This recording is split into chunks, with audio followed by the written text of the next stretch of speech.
सहनावतु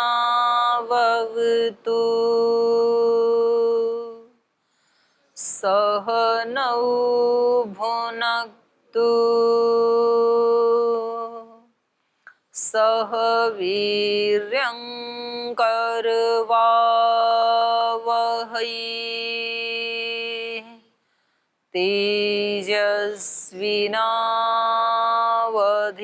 तेजस्विनावधीतमस्तु मा विद्विषावहै ॐ शान्ति शान्ति शान्तिः।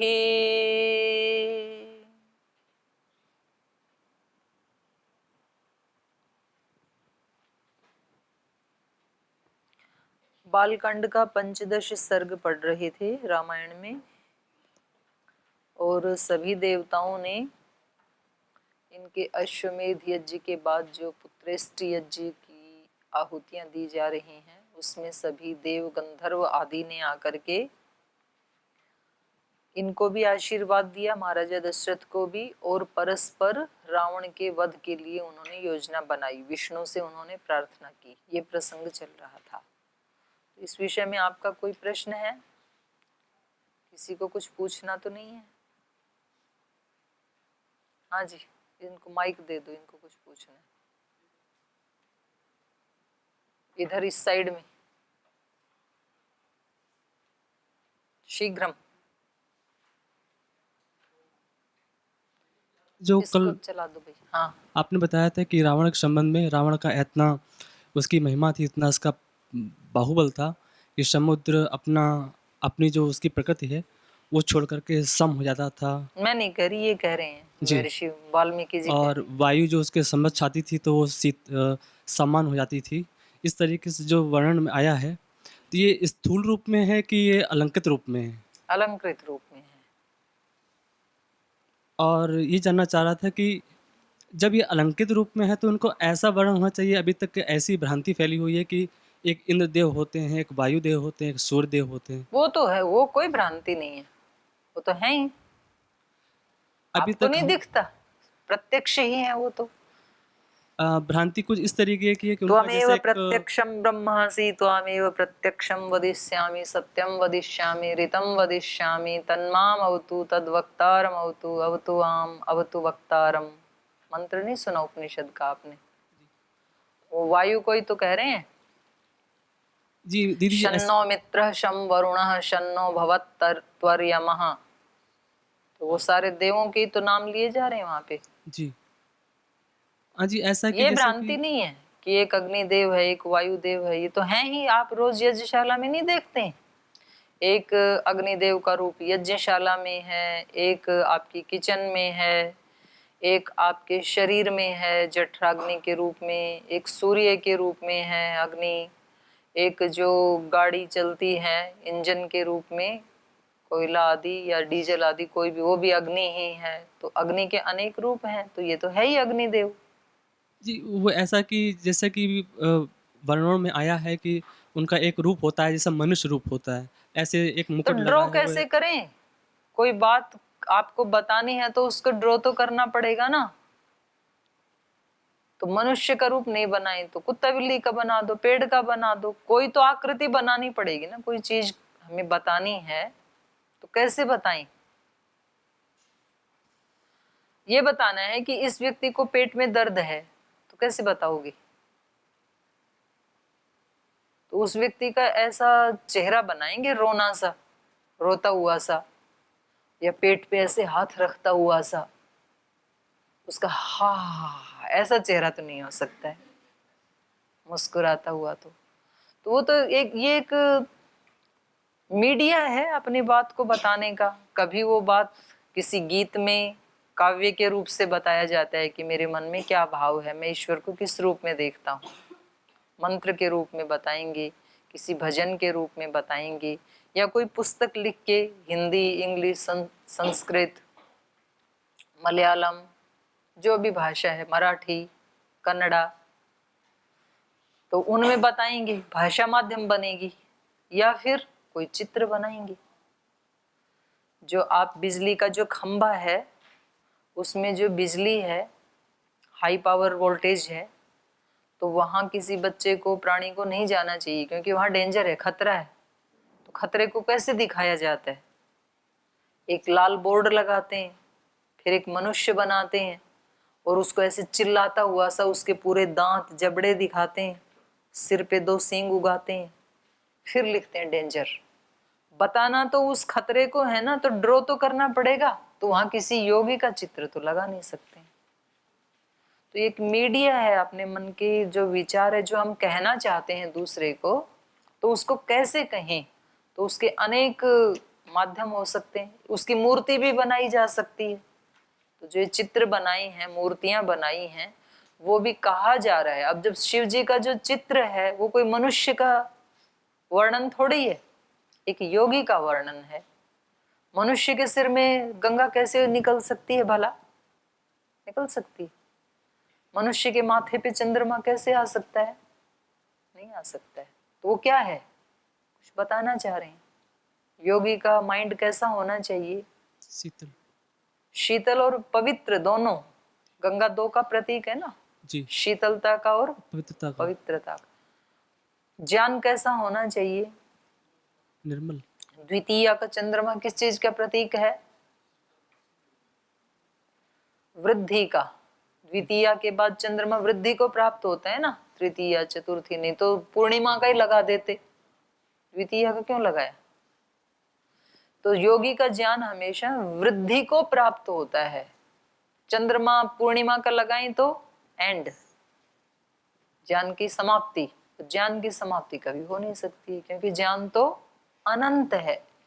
कोई कितना भी ज्यादा क्यों ना जान ले, तो भी जानना अभी बहुत बाकी है। जो बहुत ही उच्च कोटि के विद्वान जाने जाते हैं, अगस्त ऋषि जैसे, तो उन्होंने भी कहा कि ज्ञान को मैं ऐसे ही देखता हूँ जैसे ज्ञान का कोई हिमालय पर्वत मेरे सामने है, और जो मैंने जाना वो उस हिमालय पर्वत की तलहटी में पड़ा हुआ कोई धूल का कण हो। तो ये बात वही व्यक्ति कह सकता है जिसने कण भर भी जाना उसको, वरना तो फिर हम तो अपने आप को ज्ञानी समझते ही रहते हैं। तो ज्ञानी समझते हैं इसका मतलब हमारा ज्ञान में प्रवेश ही नहीं हुआ अभी। हमें पता ही नहीं है कि ज्ञान होता क्या है और वो कितना है, किसका है।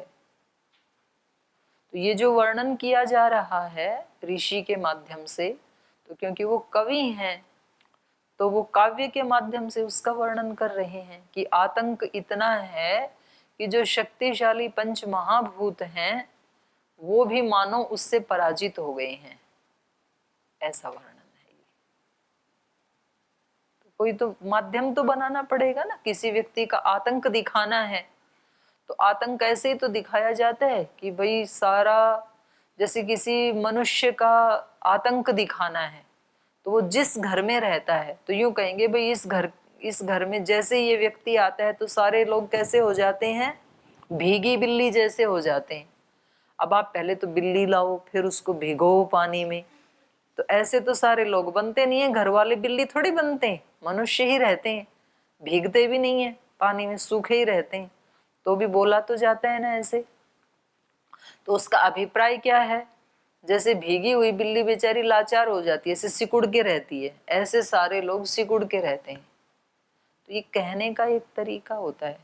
तो यहाँ जो बताया कि मानो समुद्र भी उससे ऐसा सहमा हुआ है कि वो भी अपने तरंगित होना भूल जाता है, वायु भी बहना भूल जाती है, चुप हो जाती है वहां। इसका मतलब ये है कि जो ऐसे शक्तिशाली देव हैं जो इस सृष्टि में कार्य कर रहे हैं, ये तो देव हैं ही। आप देव किसको समझते हैं? अभी के जानकारी के साथ देव वही हैं जो हमें देते हैं। तो ये देते नहीं है? वायु हमें देती है कि नहीं देती है? जी देती है। देती है ना। सूर्य हमें देता है कि नहीं? जी। प्रकाश पृथ्वी ऊर्जा देती है कि नहीं? जी। तो ये सब देते हैं, इसलिए ये देव हैं। तो आप सत्यार्थ प्रकाश पढ़ेंगे तो आपको पता लगेगा देव 2 प्रकार के होते हैं, एक सगुण साकार, एक निर्गुण निराकार। माता पिता गुरुजन भी हमें देते हैं, तो वो कैसे देव हैं? सगुण साकार हैं। और ये जो वायु आदि हैं ये कैसे हैं? निर्गुण निराकार हैं। जी ठीक है जी। और तो नहीं है किसी का प्रश्न? आगे चलो। चलिए, तो इन्होंने कल विष्णु को प्रार्थना की कि इस रावण को मारने में हम देव गंधर्व असुर वो तो सब असमर्थ हो गए, तो आप ही ऐसा करो, क्योंकि जो इसने वरदान मांगा है तो इससे ये भी पता चलता है कि भगवान की जो मर्यादाएं हैं स्वयं भगवान भी उन मर्यादाओं का पालन करता है। मर्यादाएं बनाने वाला कौन है? ईश्वर। तो ईश्वर स्वयं भी अपनी मर्यादाओं का पालन करता है। ऐसा नहीं हो सकता कि मैं तो ईश्वर हूं, मैंने तो बनाई है ये, तो मैं पालन करूं या ना करूं। तो इससे हमें क्या शिक्षा मिलती है कि जो जैसे कोई घर का मुखिया है तो वो घर में मर्यादा बनाता है, भाई हमारे घर में ऐसे ऐसे चलेगा, देखो हमारे घर में ये नहीं चलेगा, हमारे घर में देर से उठना नहीं चलेगा, हमारे घर में यज्ञ ना करें ये बात नहीं चलेगी, हमारे घर में कोई झगड़ा ना करे ये बात नहीं चलेगी। ऐसे कोई मर्यादाएं बना दी और वो खुद उठता है 8 बजे, तो ये तो फिर गलत हो गया ना। जिसने मर्यादा बनाई उसको भी मर्यादा का पालन करना चाहिए, पहले उसी को ही करना चाहिए। तो घर में, किसी संगठन में, किसी आश्रम में, किसी गुरुकुल में, किसी इंस्टीट्यूट में, किसी ऑर्गेनाइजेशन में जो बड़ा व्यक्ति होता है वो ही तो मर्यादाएं बनाता है कि भाई हमारे यहाँ ये सिद्धांत ये मर्यादाएं रहेंगी, और फिर वो खुद ही उसका पालन ना करे तो ये तो फिर गलत है, और फिर दूसरे भी करेंगे नहीं। महाराज जी ने ये मर्यादा बनाई कि 4 बजे उठेंगे हमारे यहाँ रहने वाले, तो खुद भी तो उठते हैं ना। अगर खुद ना उठें तो फिर ये बनाना गलत है, और दूसरे उठेंगे भी नहीं, भाई आप तो खुद ही नहीं उठते हो तो हम कैसे उठेंगे। तो ईश्वर ने जो सृष्टि में मर्यादाएं बनाई हैं ईश्वर स्वयं भी उनका पालन करता है। तो इन्होंने वरदान में उसको बताया कि आपको देव नहीं मार सकते हैं, गंधर्व नहीं मार सकते हैं, असुर नहीं मार सकते हैं, यक्ष नहीं मार सकते हैं। तो अब ये नहीं कि भाई हमने वरदान तो दे दिया था पर आप तो ज्यादा ही आतंकवादी हो गए तो हम मारेंगे आपको, नहीं, अब ये उस वरदान की भी रक्षा करनी है, क्योंकि वो मर्यादा है कि भगवान ने जो कह दिया तो वो कभी भी, भगवान का मतलब जो भी बड़ा व्यक्ति, जो बड़ी शक्ति है, तो वो कभी अन्यथा नहीं हो सकता है, एक बार कह दिया तो। अब उपाय ढूंढना है कि उस वचन की भी रक्षा हो और इसको भी नष्ट करना है, तो क्या किया जाए।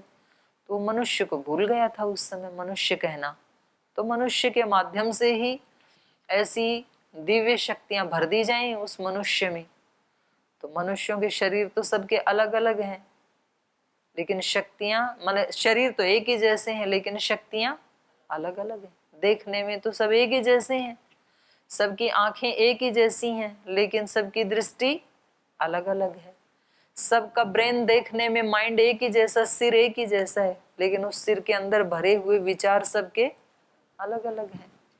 हार्ट सबका एक ही है, हार्ट में होने वाले भाव सबके अलग अलग हैं। तो देखने में मनुष्य सब एक ही जैसे होते हैं, तो कुछ लोग फिर उसके ऊपर ही एक बड़ा झगड़ा खड़ा कर देते हैं कि मनुष्य कोई अवतार कैसे हो सकता है, वो एक बड़ा झगड़ा है।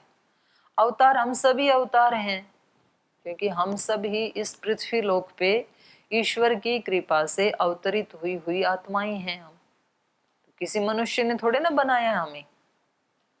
माँ के गर्भ के अंदर जो हमारे शरीर की भी रचना हुई तो वो किसने की?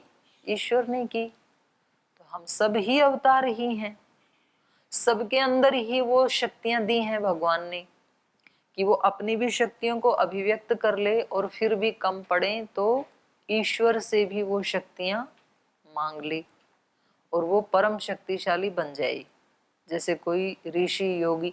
लेकिन हर व्यक्ति बन क्यों नहीं पाता है फिर? क्योंकि हर व्यक्ति वैसा चाहता ही नहीं है, चाहे तो बन जाए। हर व्यक्ति धनवान क्यों नहीं बन पाते हैं? हर व्यक्ति चाहते ही नहीं कि हम करोड़पति बने।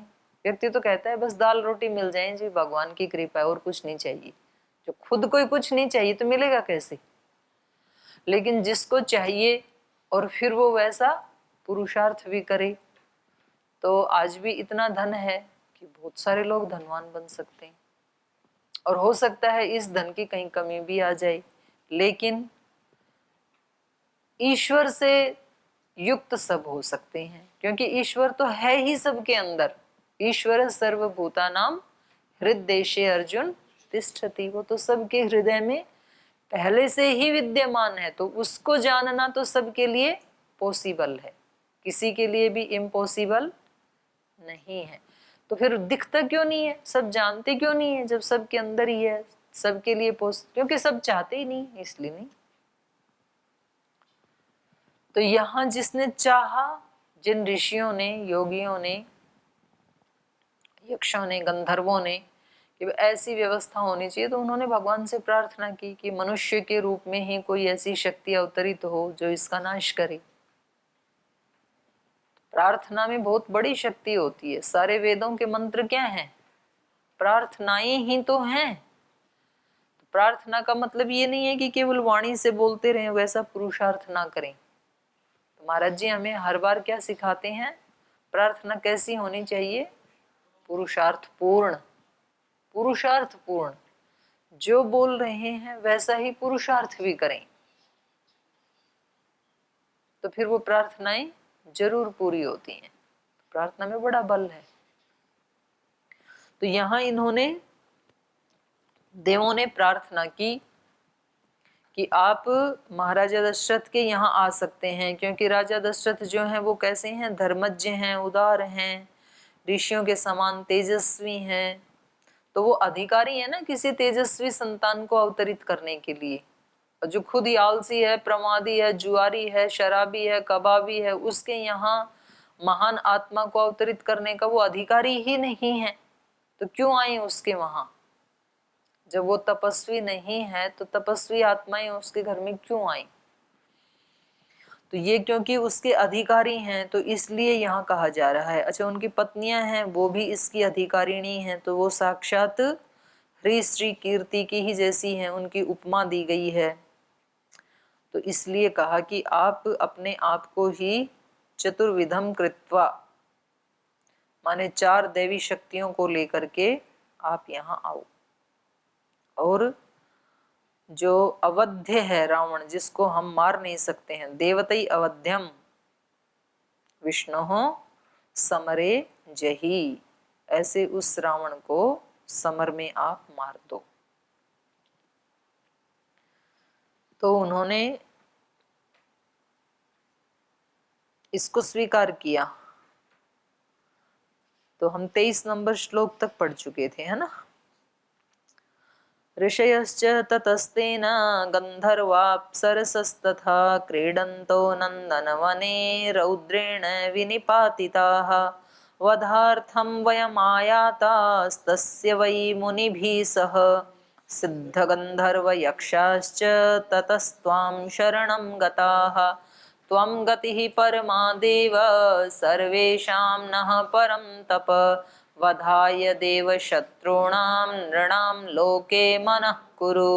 एवं स्तुतस्तु देवेषु विष्णुस्त्रिदशपुङ्गवः पितामहं पुरोगास्तान् सर्वलोकनमस्कृतः अब्रवीत् त्रिदशान् सर्वान् समेतान् धर्मसंहितान् भयं त्यजत भद्रं वो हितार्थं युधि रावणम् सुपौत्रपौत्रं सामात्यं समन्त्रिजातिबान्धवं हत्वा क्रूरं दुराधर्षं देवर्षीणां भयावहं 10 वर्षसहस्राणि 10 वर्षशतानि च गच्छामि मानुषे लोके पालयन् पृथिवीमिमाम् एवं दत्त्वा वरं देवो देवानां विष्णुरात्मवान् मानुष्ये चिन्तयामास जन्मभूमिमथात्मनः ततः पद्मपलाशाक्षः कृत्वात्मानं चतुर्विधं पितरं रोचयामास तदा दशरथं नृपं ततो देवर्षि गन्धर्वाः सरुद्रासाप्सरो गणाः स्तुतेभे दिव्यरूपाभिस्तुष्टो वो मधुसूदनम्। तो ऋषयस्ततः तेन गंधर्व अप्सरसास्ततः क्रीडंतो नंदनवने रौद्रेण विनिपातिताः। तो ये बता रहे हैं कि केवल पृथ्वी पे ही उसका आतंक नहीं है, रौद्र रूप नहीं है, बल्कि रौद्रेण उस रुद्र के द्वारा नंदनवने क्रीडंत नंदनवन में क्रीड़ा करने वाले ऋषयः गंधर्व अप्सरसः विनिपातिता, उन्होंने देवों को, ऋषियों को और गंधर्वों को भी स्वर्ग से भूमि पर गिरा दिया है। माने वहां पर भी उसके सब अधिकारों को छीन लिया है, देवों को भी देवत्व से रहित कर दिया है उसने। वधार्थम वयम आयातः, तस्य वधार्थम वयम आयातः मुनि भी सह। तो इसलिए मुनि भी सह, मुनियों के साथ, मुनियों को भी, सिद्धों को भी अपने साथ लेकर के हम सब तस्य वधार्थम आयाता, उस रावण के वध के लिए यहाँ आए हैं, उसके उपाय के लिए।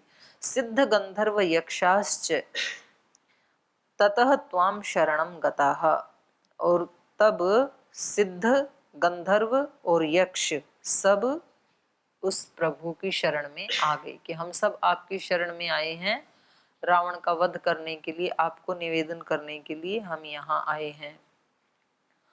त्वं गतिः परमा देव सर्वेषां नः परं तप वधाय देव शत्रूणां नृणां लोके मनः कुरु। क्योंकि आप ही त्वं गति परमः, त्वं परमा गति ही, आप ही हमारी परम गति हैं, परम उपाय आप ही, आपके सिवा इसको कोई कर नहीं सकता है।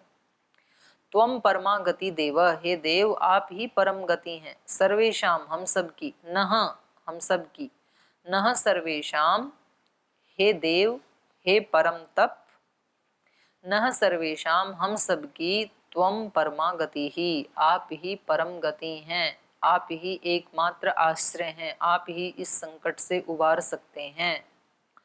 इसलिए देव शत्रुणाम नृणाम वधाय, जो देवों का शत्रु है, मनुष्यों का भी शत्रु है, उसके वधाय, उसके वध के लिए, लोके मनः कुरु, इस लोक में आने के लिए मनः कुरु, अपना मन बना लो आप। हम सब की रक्षा के लिए, जो देवों का भी शत्रु है, मनुष्यों का भी शत्रु है, उसको अब मारने के लिए आप अपना मन बना लीजिए, माने एक निर्णय कर लीजिए, आप स्वीकार कर लीजिए हमारे निवेदन को। मनः कुरु अच्छा प्रयोग है ये, तो हिंदी में भी बोलते हैं ऐसे, भाई अपना मन बना लो, अब शास्त्र स्मरण करने के लिए मन बना लो, अब याद करना शुरू कर दो।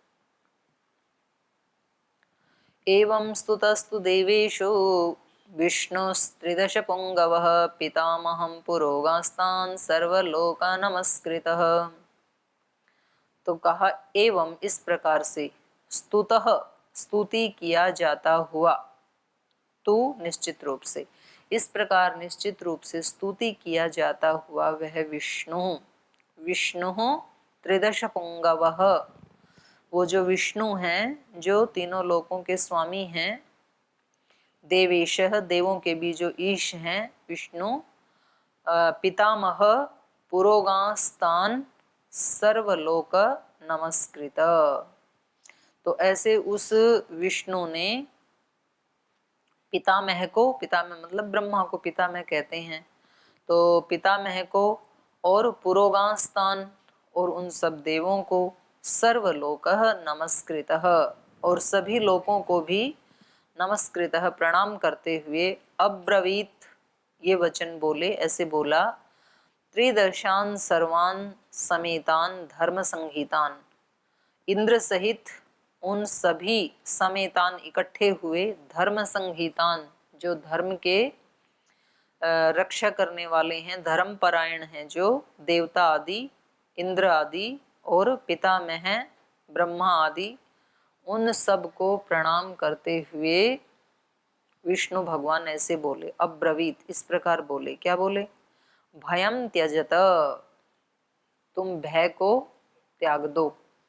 लोट लकार मध्यम पुरुष बहुवचन। त्यजतु त्यक्ता त्यजताम त्यजन्तु, त्यज त्यजतम त्यजत, तुम सब भयम त्यजत, भय को छोड़ दो। वह तुम सब के भद्रम, भद्र के लिए, हितार्थम और हित के लिए, युधि युद्ध में, रावणम रावण को, सुपुत्र पौत्रम सामात्यम, उस रावण को पुत्र सहित, पौत्रों सहित, सामात्यम आमात्य सहित जो उनके मंत्री आदि हैं, और समंत्री जाति बांधव, मंत्रियों सहित और उसकी जाति, उसके जो संबंधी हैं, भाई बंधु हैं, उन सहित, हत्वा उनको मार करके, माने संपूर्ण उसके कुल का ही नाश कर दूंगा। तुम भयम त्यजत, डरो मत। हत्वा उनको मार करके, क्रूरम दुराधर्षम देवर्षिणाम भयावहम, ऐसे उस क्रूर रावण को, दुराधर्षम जिसको मारना दुरूह है, बड़ा कठिन है, ऐसे उस रावण को, देवर्षिणाम भयावहन, देवों को और ऋषियों को जो भय उत्पन्न करने वाला है, ऐसे उस रावण को मैं क्या करूंगा? युधि ही, युद्ध में मैं उसको मार दूंगा। हत्वा उसको मार करके, उसको मारूंगा, और हत्वा मार करके फिर क्या करूंगा? 10 वर्ष सहस्राणि 10 वर्ष शतानि च, तो 10 वर्ष सहस्राणी माने 10,000, और 10 वर्ष शतानी मतलब 1,000, तो 10,000 प्लस 1,000 11,000। मैं उनको सब पुत्र पौत्रों सहित उसके सारे कुटुंब को मारूंगा, और मार करके हत्वा 11 वर्ष तक वत्स्यामि मानुषे लोके, इस मनुष्य लोक में, पृथ्वी लोक में रहूंगा, एक धर्म की स्थापना करूंगा। 11,000 वर्ष, ठीक है। अब ये मेरे से मत पूछना कि इतने जिए थे क्या, मुझे नहीं पता है, इसमें जो लिखा है वो मैं बता रही हूँ। वत्स्यामि मानुषे लोके पालयन पृथ्वीम इमाम, इस पृथ्वी का पालन करते हुए मैं आप सबकी आज्ञा को मानता हूँ। मैं आऊँगा पृथ्वी के ऊपर और रावण का उसके भाई बंधुओं सहित नाश करूँगा, और उनको मार करके यहाँ पर 11,000 वर्ष तक पृथ्वी का पालन करते हुए शासन करूँगा, धर्म की स्थापना करूँगा, राम राज्य की स्थापना करूँगा। एवं दत्वा वरम देवो देवान विष्णुरात्मवान मानुष्य चिंतयामास जन्म भूमिम अथ आत्मन, तो ऐसा देवानाम, देवों को वरदान दे करके, विष्णुरात्मवान, वो आत्मवान विष्णु उन देवों को वैसा वरदान दे करके, चिंतयामास, उसने चिंतन किया, मानुष्य जन्म भूमिम अथ आत्मनः, इस मनुष्य लोक में मेरी जन्म भूमि कौन सी होगी, इसके लिए चिंतन किया कि आऊंगा जरूर, लेकिन कहाँ पैदा हों। तो फिर अयोध्या को उन्होंने चुना, तो ये कल बताएंगे। तो 30 श्लोक तक हमने पढ़ा, आज यही पाठ को विराम देते हैं।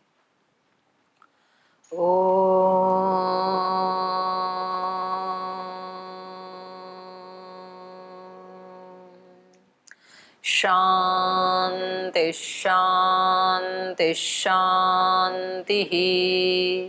श्री गुरुभ्यो नमः।